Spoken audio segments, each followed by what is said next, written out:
I was invited to take part in the first annual Fabrication Exchange, in which several YouTube fabricators draw names and then build that person something. So fabricator names went into the proverbial hat, and I got Alex from AM Custom Fab. I like to make tools, but Alex probably has all the tools he needs. I mean, I'm sure he doesn't have a metal 3D printer, but the parts to make one are over our allotted budget, and assembly is way over my skills budget. So, because I can't take anything serious, I'm gonna go the humorous route and give him a bunch of tools he probably already has, but in the form of a ridiculous, potentially useless multi-tool.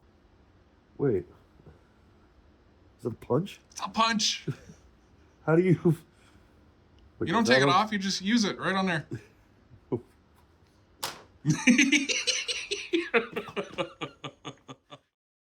My sister Cindy gave me this toolbox that she was getting rid of so that I could see if there was anything in it that I needed. And I glanced really quick. Yes, there are things in there that I could definitely use. On the top, we got a whole bunch of pocket knives. Those are not necessarily going to be of use to me other than for reference. We got some screwdrivers. Seem to be pretty nice. May or may not need a screwdriver. Some chain. No, definitely not. In the big part, we got a really nice file. Looks like a metal file. More files. More files. A rat tail file. I will actually keep this one. Cheap pair of pliers. Nah. A nice little chisel. A punch. I love me some punches. A smaller rat tail file. Old-timey wire stripper thing. No, thank you. A punch. There's a lot of punches in here. An axe head. That's a maybe. I don't think we're going to use any of these. I don't know what that is, but anybody know what that is? Let me know in the comments. More punches. Hey, I have the same set. I might hold on to that just cause. It looks like a jeweler's plier or something. I might hold on to that too just cause. Hey, a rat tail file. And it looks like a router bit of some sort. I don't know what that's called. If you can see it, throw it out in the comments. But all right, so stuff that really caught my eye is all these punches and files. I mean, that's a nice little haul of punches and files. Man, there's some duplicates in there, but that is freaking awesome. I think the only thing I'm gonna pass on is all the screwdrivers. One of the things that I took out of the box along with this axe head, which I actually took out earlier today and forgot, was this ball-peen hammerhead. This is what gave me my idea for the project that you're about to see. I'm gonna cut this hammerhead in half.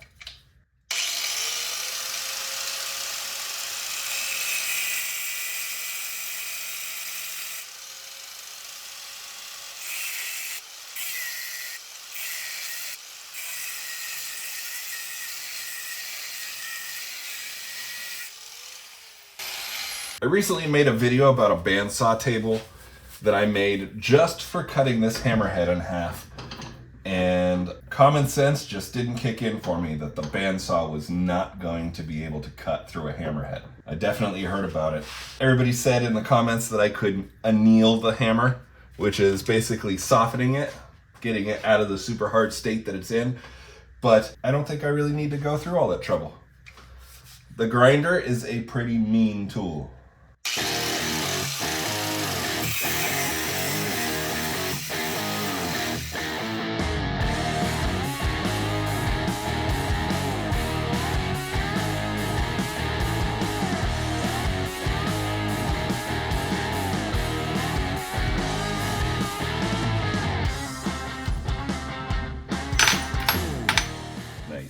While these cool, let's talk about the project.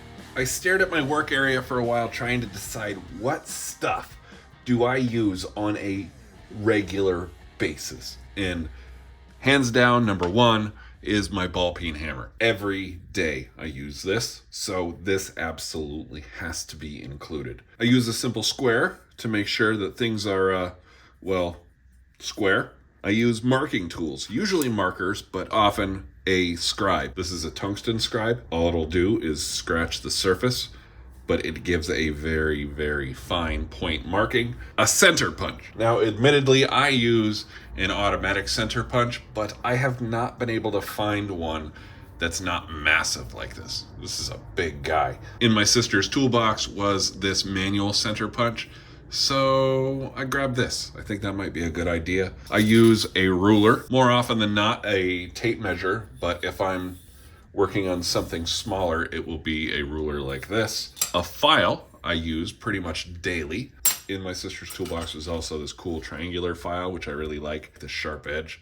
And the rat tail file would actually work really nice in a lot of places. And last but certainly not least is the digital caliper. It's just great for, well, measuring stuff, to be honest. So what I want to know is, can I consolidate all these tools into one tool inspired by this and make it look good and functional? The first thing I see is the similarity between these two tools. So we've already got a lot of the work already done. Look at that. Now, the only problem that I came up with is I imagine this thing is probably pretty sensitive. I don't expect Alex to use this. Certainly not as a hammer. This is a really sensitive device, and I can't imagine it would enjoy being used as a hammer. Something tells me if you whack this on a few things, it's probably gonna stop working. And so I was able to find this.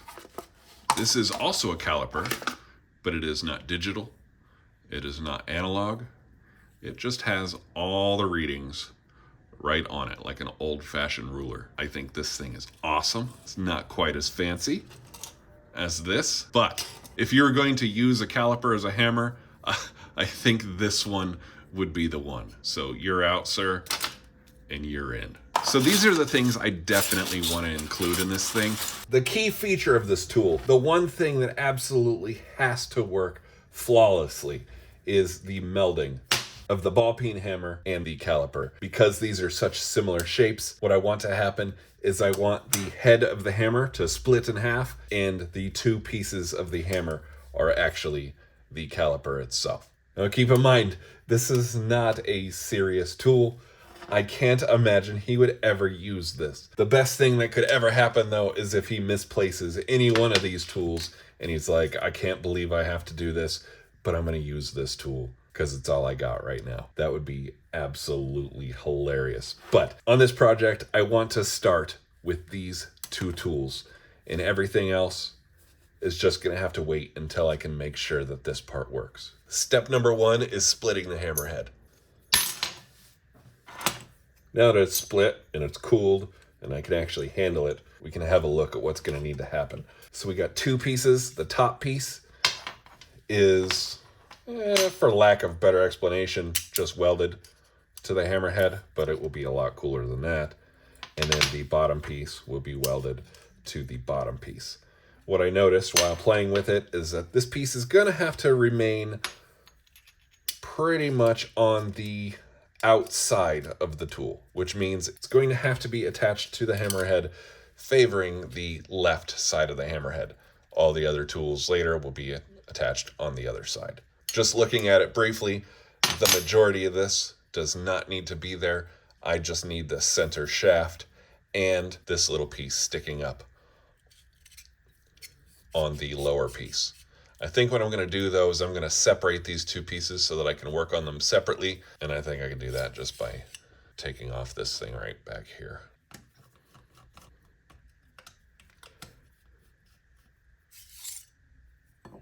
I'm putting this stuff in here. This is for my purposes when I can't find this in the future. It's in this.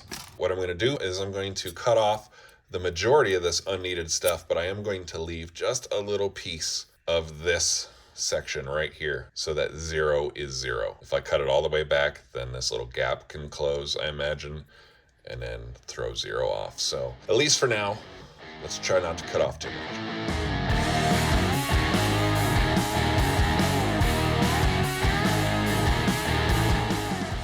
This top piece is just a little bit too tall for what I plan to do.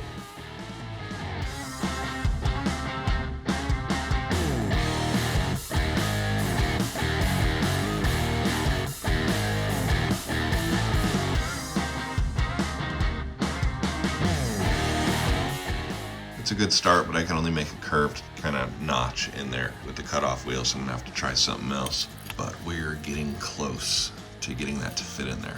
Maybe this guy?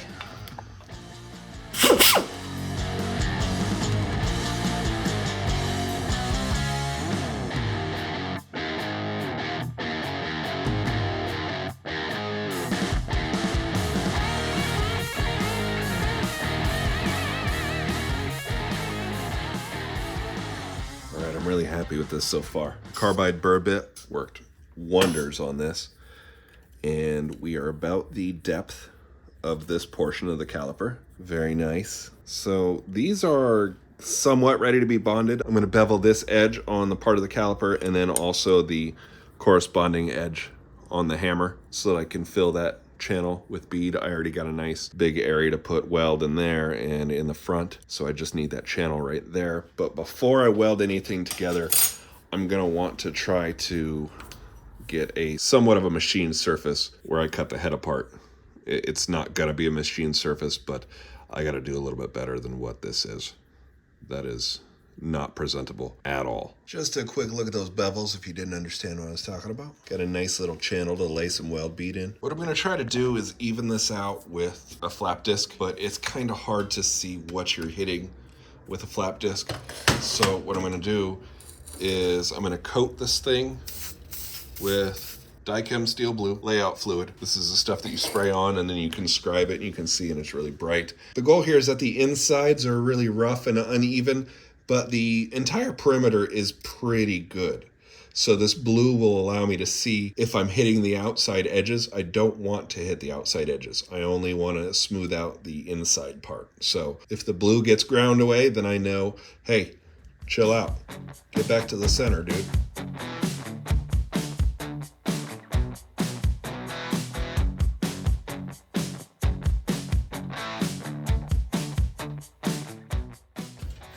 I'm going to attempt using my belt sander.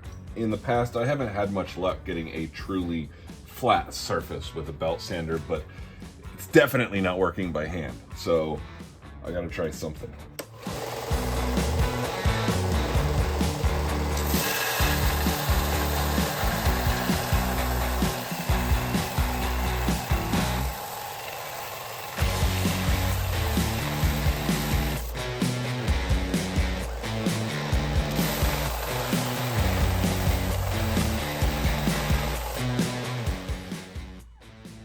This is looking like it might actually work out.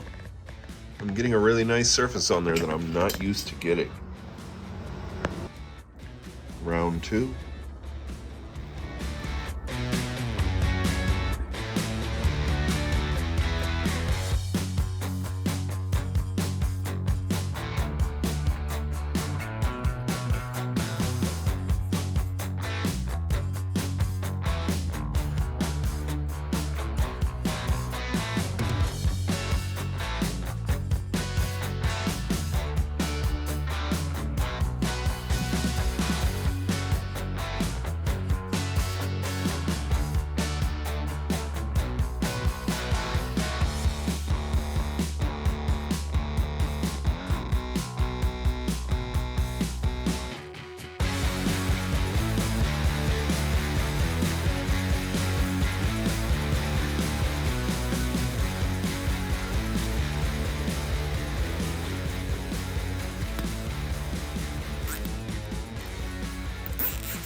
I've changed my mind a few times on the way I plan on mounting this head so that it's precise.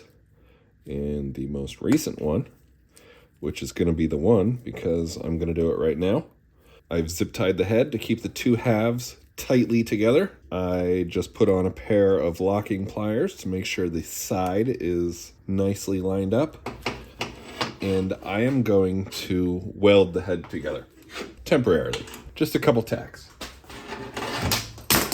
And I just threw it on the ground, so now everything's misaligned again.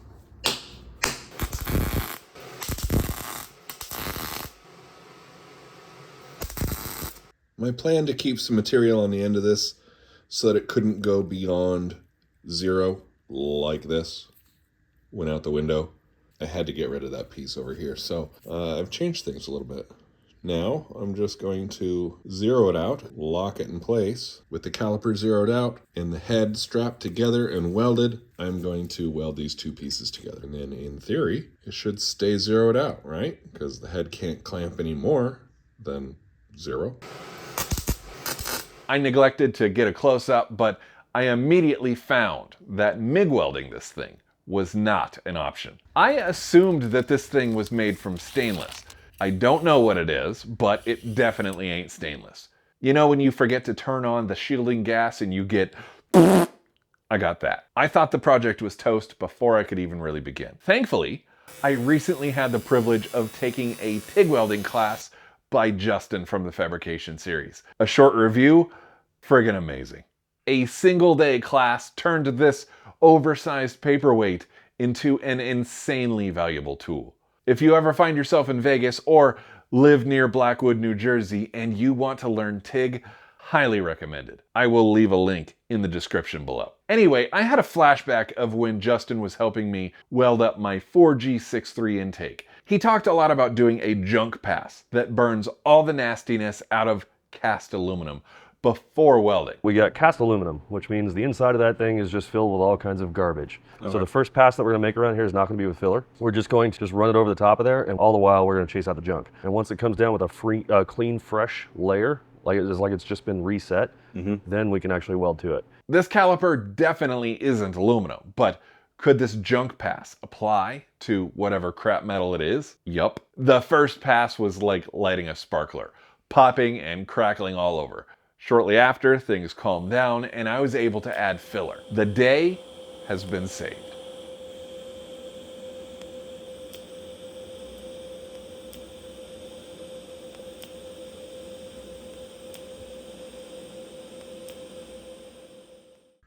It ain't pretty, but the caliper is fully attached to the hammerhead, and I feel like a king. I'm gonna wait for this to cool because it is hot, and I'm going to start evening out the hammerhead, making the front end round again, making the ball-peen round again, and taking off these tack welds so I can actually see the hammerhead split. And as soon as I see that working the way I want it to, I think that's the go-ahead to start working on the handle with all the tools in it.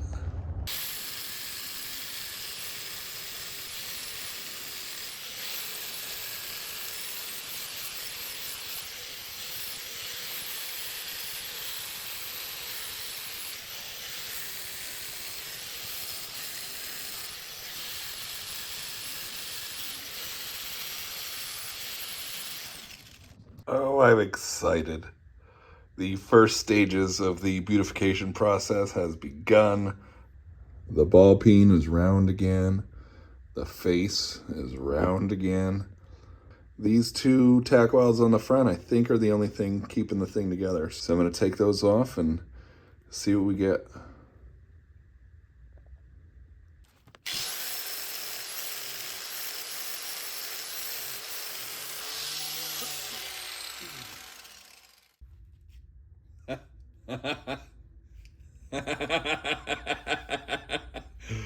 Oh, yes. It's so awesome. Oh, man. Oh, I'm a happy boy. What a good day. So something I realized while playing with this is my original plans are not going to work. The handle and all the other tools were going to be attached to this piece, but playing with it, I realized that the handle technically retracts all the way up into this piece. So that can't be a thing. So what's gonna have to happen is the handle gets attached to this piece and comes down and covers this entire section, which means that this depth gauge isn't going to be able to be used. So I'm just gonna get rid of that, which actually makes things a lot easier, I think, because then I can just make the handle almost like a multi-tool all by itself, and then almost as an afterthought, just weld it to this later on. So this stuff works great on surface rust. Let's see if I can use it to brighten up these files. punch, which isn't bad, but it's got a little rust on it. See if it'll do anything with this rainbow burn color from welding this.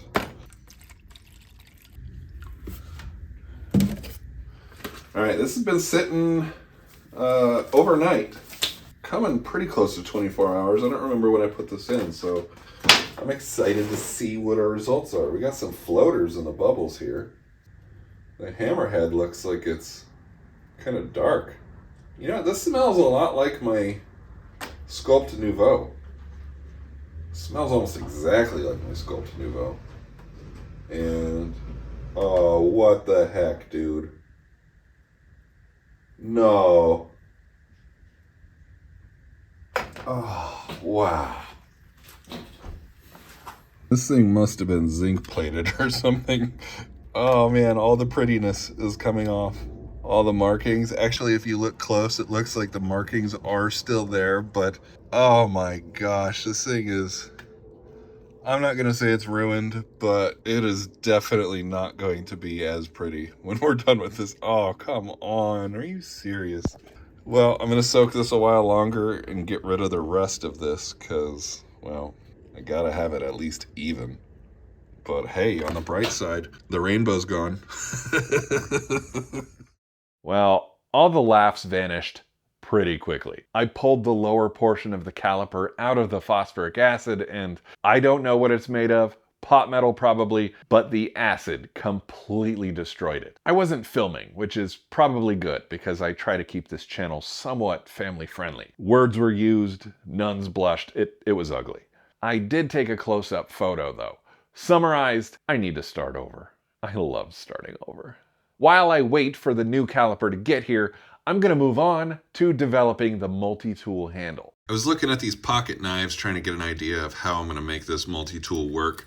Figured, you know what, why invent a multi-tool when I can just kind of steal a design from something else? So these things are made up of multiple layers. We got a really thin layer, which I'm sure is the outer structure and where the hinge is probably going to attach, and then bigger plates in the middle, and those bigger plates are where the much thicker blades are, and then there's another thin one that doesn't appear to have anything, so more structure probably, and then another big piece, that's where the blade is. So this is the basic design that I'm going to go with.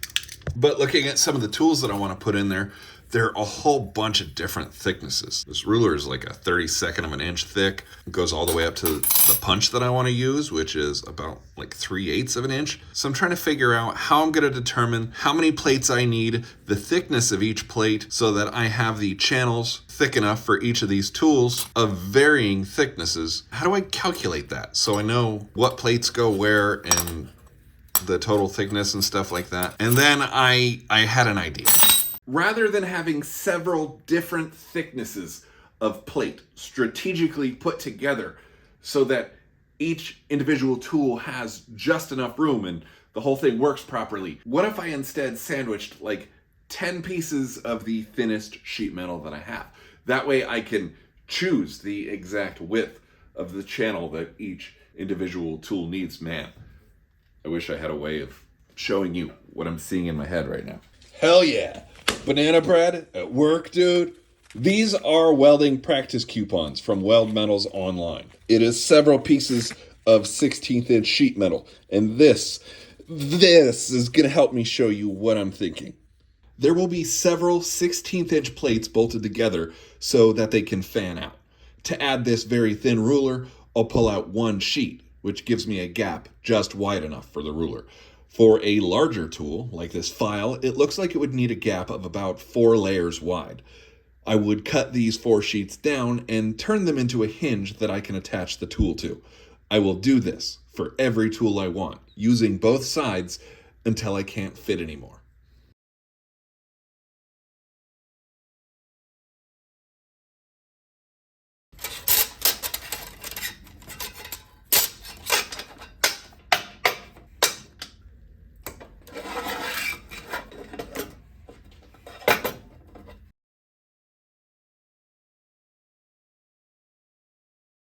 Chicago screws, if you're not familiar, have a machine screw on one end and then a long nut, if you want to call it that. I have these because I like to make holsters, and they work great for attaching kydex to leather, bolting on clips, and so on.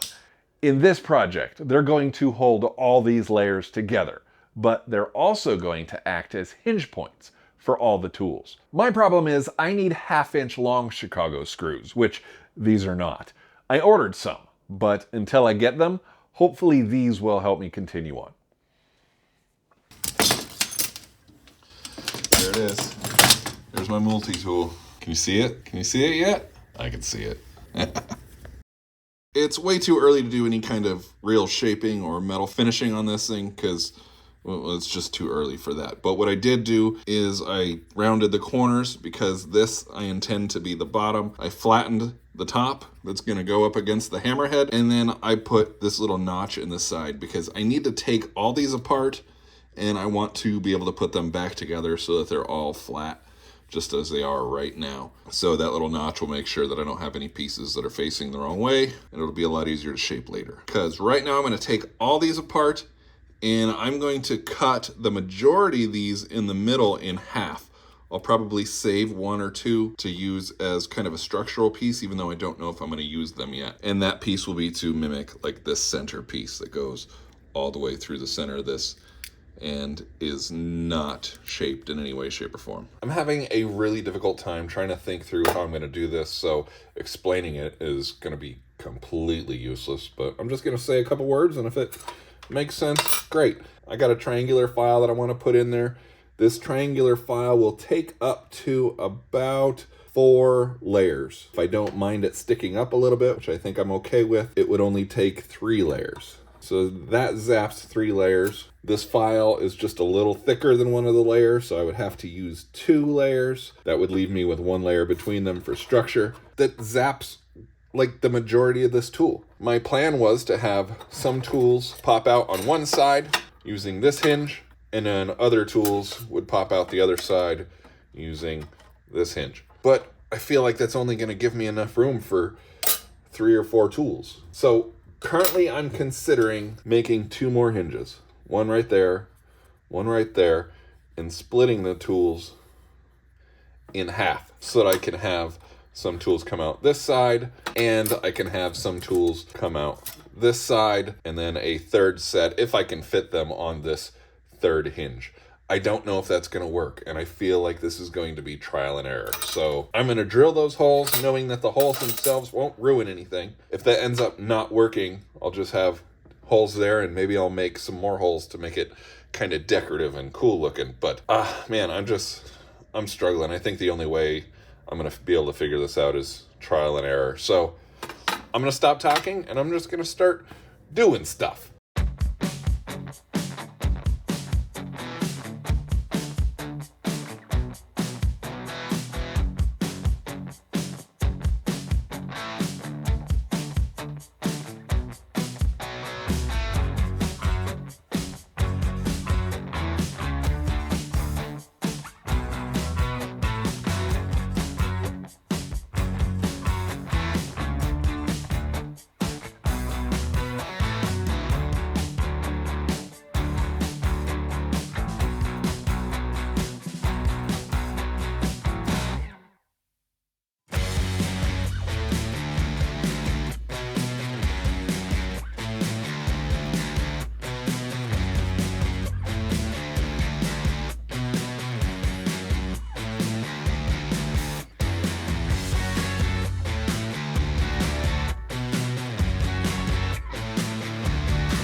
So I immediately learned that I shouldn't have rounded off this corner. I should have left that straight so that it would not go in too far, but that's okay. I'm gonna have a stop up here somewhere. And then this side I need to trim a little bit more because it doesn't wanna pop up without pushing this end piece out. So we'll trim that just a little bit more, and on the future ones I will not be trimming this bottom corner. So when I put it down, it just butts up against there and stops.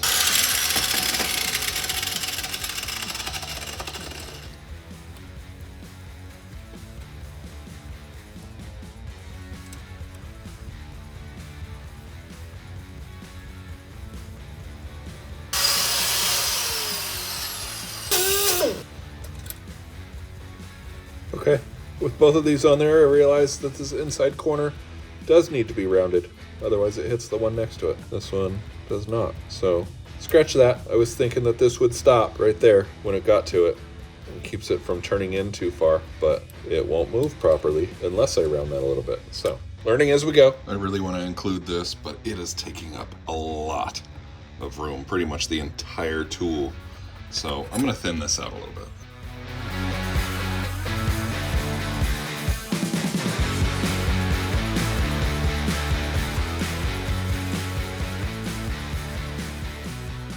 Even after thinning out the punch quite a bit, the way I plan to mount it still is going to absorb the entire width of this tool, which means it would be the only tool on this hinge. So again, I'm going to put 2 hinges on this side, just as we did on this side. Well, I think I almost ruined this thing. So these Chicago bolts are fitting pretty loose in these holes, and I thought that was really weird because I already sized it out. And it turns out I had a second drill bit sitting out on the bench from a previous project. It's not the right drill bit. This is the drill bit that I picked to fit these Chicago screws. So these are a little loose, but I think it's gonna be okay because it's not crazy. It's just one drill bit higher. But this is perhaps this is a reason why you should always put your tools away immediately.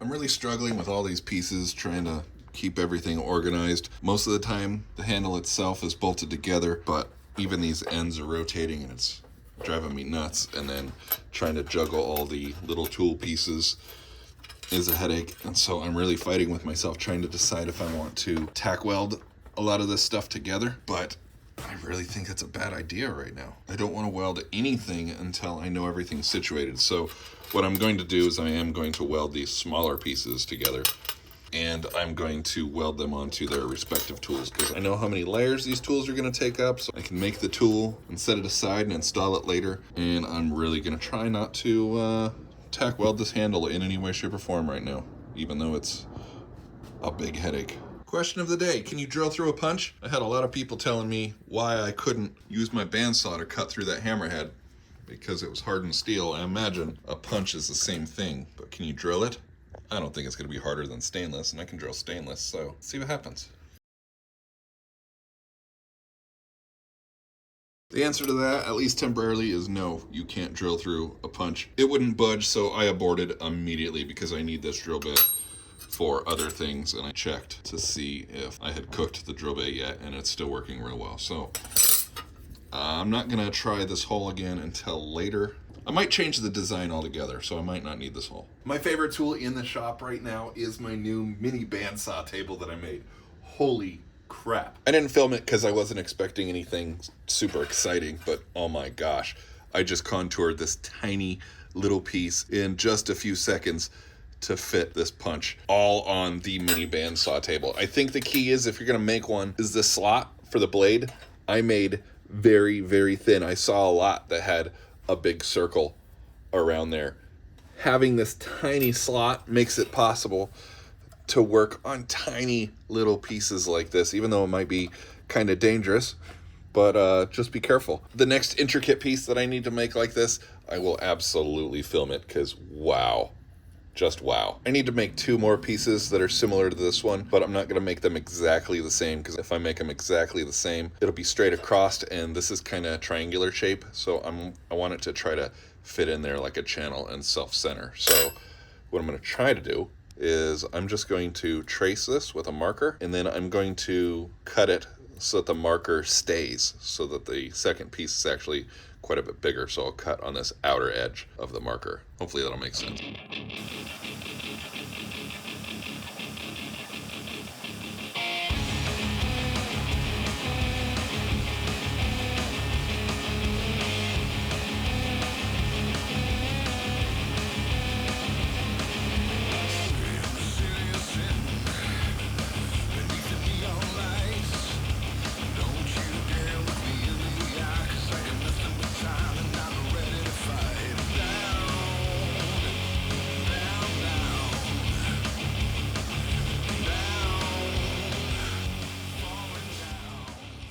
This is the coolest thing ever.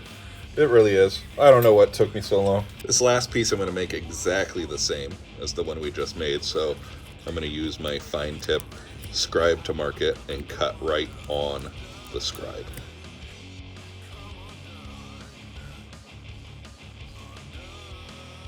All right, that's close. I think if I bevel these outer ones so that this round handle piece can fit in there, I think this will be perfect.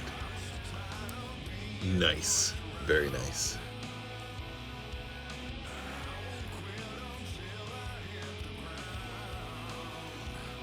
Huh, look at that, nice little tack. In the wrong spot. Ah, it's a good tack too.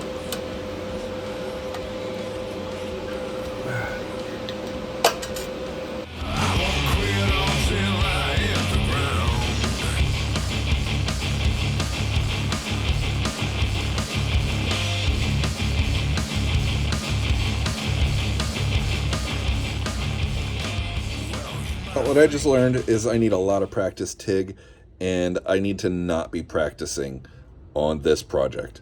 I will be using TIG to tack weld stuff, but wherever possible I'm going to start using MIG because I know what I'm doing, and then I can clean it up pretty well. It's working, but it's not great, and I'm risking ruining it. That does not look great at all. And I allowed the part to move a little bit on the table that I was welding, and I arced the edge of the file, and I'm really upset about that. So I am risking ruining this thing practicing my TIG welding on it. So that's going to have to wait for another time. The TIG welding has made this project possible with the Hammerhead, but simultaneously we're risking ruining this thing.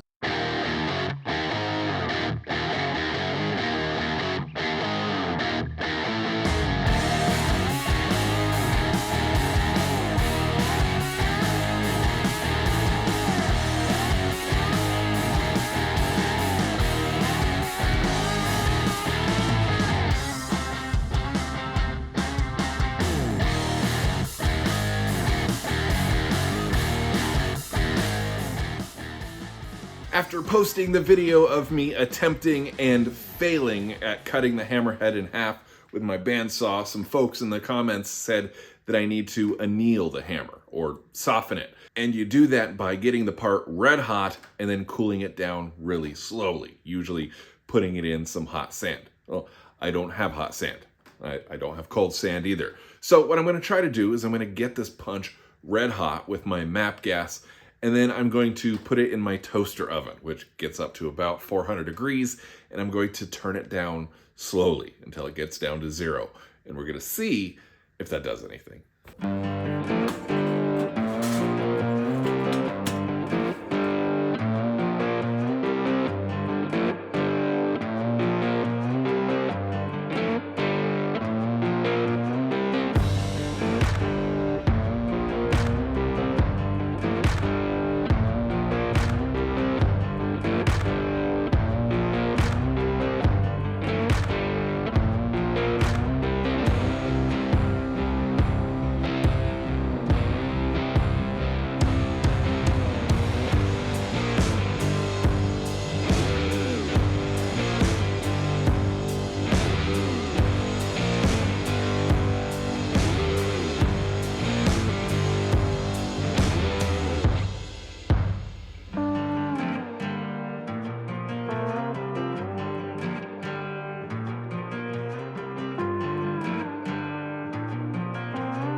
Well, I'm going to try to TIG again because this is super delicate stuff. I don't know if the MIG welder can do it. I don't have high hopes though because this is super thick to super thin, but I got to try to get this little pocket holder doohickey attached to this piece. I'm hoping I can do it. The space for the scribe tool is barely big enough, and I need some way of attaching it to a hinge. And the only thing that I can think of is to use the little pocket clip that it came with. It's flimsy, it's weak, I don't like it, but I can't think of anything else. Well, I succeeded, kinda. I just built up a weld pool a ways away from the thin sheet metal and then slowly nudged the pool over until it attached and worked pretty well. I want to attach this more. I really do, but I'm having that feeling like maybe I should just leave well enough alone and just let it go as is, even though there's just a little spot weld on the other end. I'm just worried I'm going to screw everything up if I try to weld more.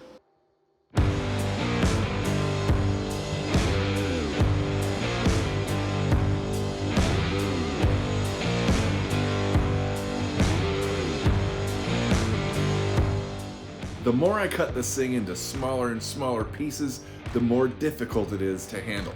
So I'm going to try to make a wooden jig of sorts to hold everything in place while I work on it.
Drum roll, please.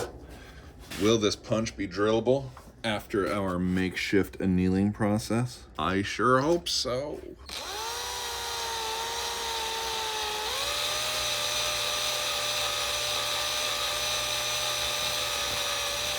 I'm seeing stuff.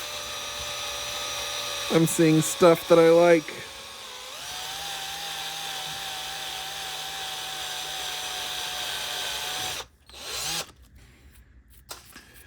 Well, it's certainly not easy, but it's happening.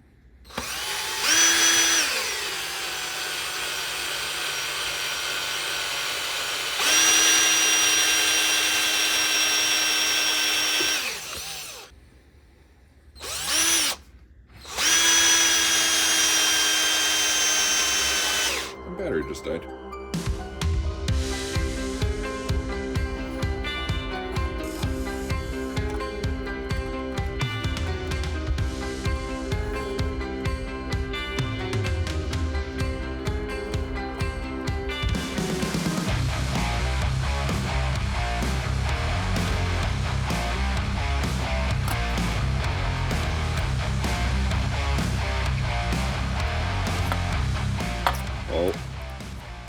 Oh, this is exciting. This is exciting. This is my first time using this long nib marker that Larry sent me. Oh yeah, buddy. That is freaking cool. Oh, thank you, Larry. Could not have done it without you. Merry Christmas, sir.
I think we're done with the design and fabrication portion of this. No more cutting, no more welding, no more figuring things out, I hope. Because I'm going to move on and start the process of metal finishing this thing, which starts with the belt sander. I'm gonna put a uniform, unidirectional scratching on there that kind of looks like wood grain. I'm hoping in the end that's kind of gonna hide the fact that this is a bunch of thin pieces. Right now you can totally tell, but when I bolt everything together, I want all the seams for all the little pieces to just vanish.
Well, we're on the home stretch.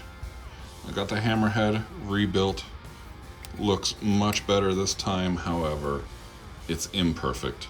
Last time the fitment was absolutely perfect. This time, not so much. You can actually see the seam this time. I'm a little sad about that, but you know, it is what it is. So I just need to attach this to the handle, clean everything up, and we're gonna be good to go. But there's one thing that I saw that needs to be addressed. My Chicago screws are kind of holding the Hammerhead away from being centered on the handle, and they'll be trapped behind the Hammerhead. So I think if they're going to be trapped, then I should probably just grind off the heads and weld them in place so that they don't spin when you try to loosen the other side. I don't see why you would need to loosen the other side, because this should never fail, because it should probably not be used. But yeah, I think I'm going to grind off these heads, weld them in place, and then we got to weld on the Hammerhead, and that's pretty much going to be it. One final little bit of OCD is this shape that the Hammerhead has near the handle. I'm going to make the handle fit that perfectly, so it kind of looks like one piece.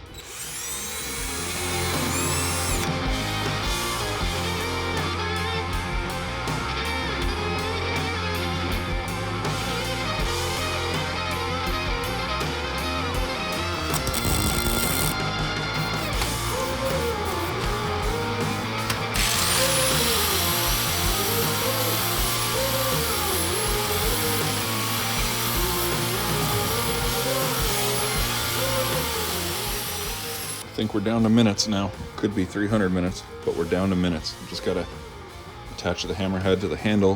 Before I do that, I'm going to contour the handle just a little bit to match the shape on the Hammerhead. Weld it on, and then I think we're done.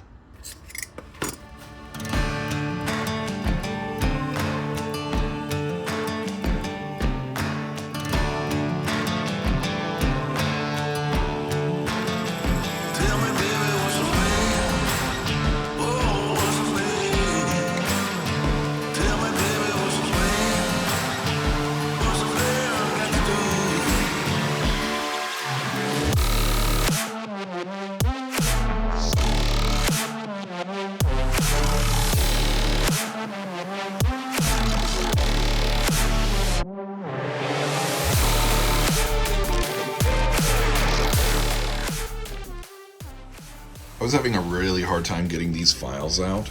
I needed another tool to get to the tool, so I'm going to put a couple notches in the side of the handle here. Hopefully that'll help me grab them.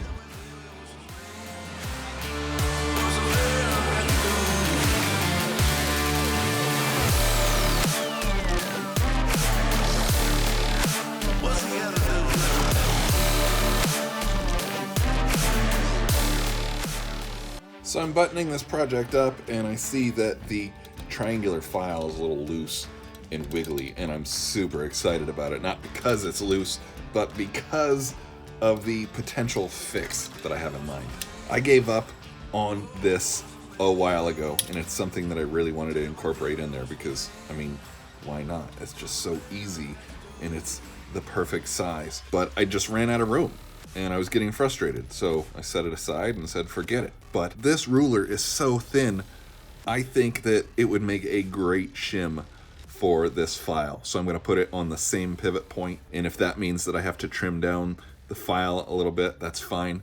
And I actually damaged this edge of the file earlier when I was TIG welding, and I let it lift up off the table and it arced and it just completely boogered up this side. So I think I might flatten out this side to make a little bit more room for the ruler. Ah, I'm so excited. I thought I was done.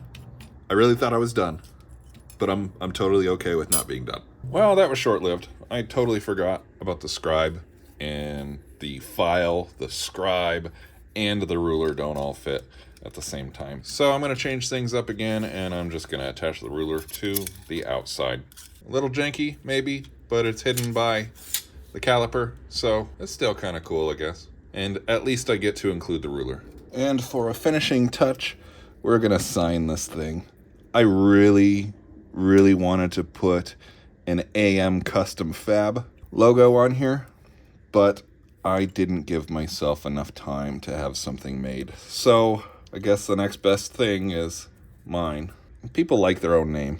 And when you put a whole bunch of effort into a YouTube channel, you really come to like your name. So kind of makes me sad that I'm putting my name on his tool, but oh well. Uh-oh. The A didn't stick. Oh, now the G. What is happening?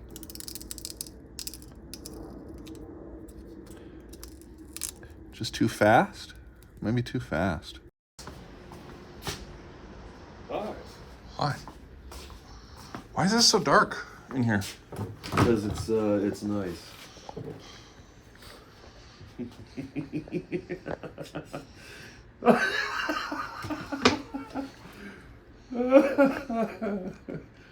Wait, you can actually still measure with it? Yeah. Oh, that's funny. I gotta see this in the light. Hold on.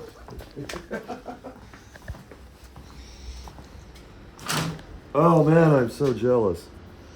It's like a Swiss Army knife. Okay, what am I missing here? Oh, damn. Oh man, how much stuff you got in this thing? As much as I could. This one's a little tough to get out, is it? Yeah, Oh. Nothing's tougher than the, Oh man, what is that? Is that a scribe? Yep, that's the hard one. I'm assuming that's...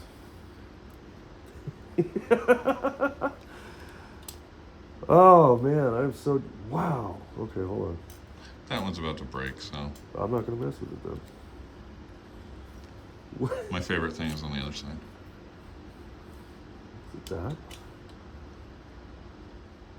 Wait. Is it a punch? It's a punch! How do you... You don't take it off, you just use it right on there.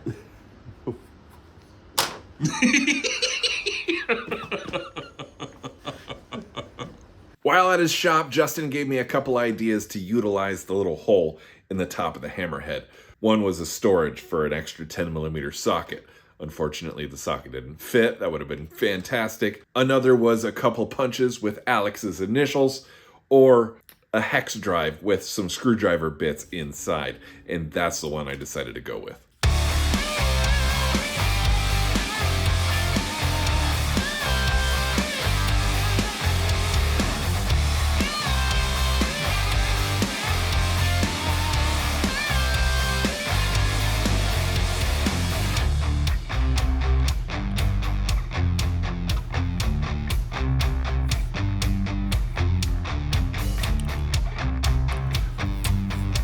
Sadly, this magnet in here is probably going to get destroyed when I weld it. From my experience, superheated magnets makes them not magnetic anymore. So I'm going to try to push this out. I don't know how it was installed, but I'm going to try anyway.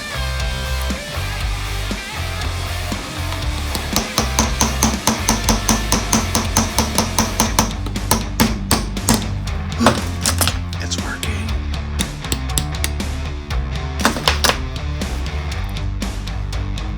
Wait. Oh, I just destroyed the magnet. What? It felt good. It didn't look like it was exploding a minute ago. Oh, man. Let's see if I can find another magnet.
So, you wondering who drew my name? Richard from Beck Tools is a professional product designer who makes a bunch of cool stuff, but focuses on making super high quality tools for the DIY consumer. All right, let's see what we got from Richard from Beck Tools. Is there anything there? I don't think so. I think it's all right there.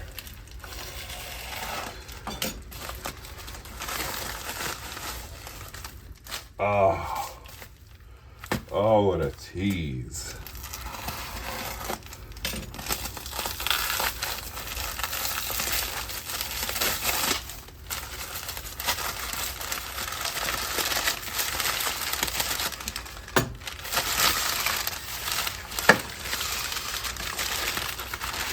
Oh, man. Oh, that is so cool. Oh, no way. Oh, look at that. It's got the Garage Fab name on it. That's what I was going on about with Alex's tool. Man, I wish I could have put his name on there. And it's got his Beck Tools and Garage Fab. This thing is so frickin' cool, man. Oh, everything about this is so nice. It's got this nice handle, which it feels like it's rubberized. I'm gonna have to ask him. I don't know if these are rubber flecks in there, but it just feels so good. This is really cool, Richard. Thank you. This is badass. And if you guys want to see him make this specifically, run over to his channel. I'll leave a link in the description down below. You can see how this was made. And then I'll leave a main link to his channel down below so you can check out all the other stuff this guy does. Richard makes some pretty friggin' cool stuff. Oh, I can't wait to watch his video. I was oogling the knife itself so much that I completely forgot that he gave me 2 choices of sheaths. We got a nice genuine leather hand-stitched sheath, and we have a 3D printed version. Oh, it clicks. Oh, that's nice. Oh, it's the simple things for me. Oh, that is so cool. Thank you again, sir. Merry Christmas, my friend.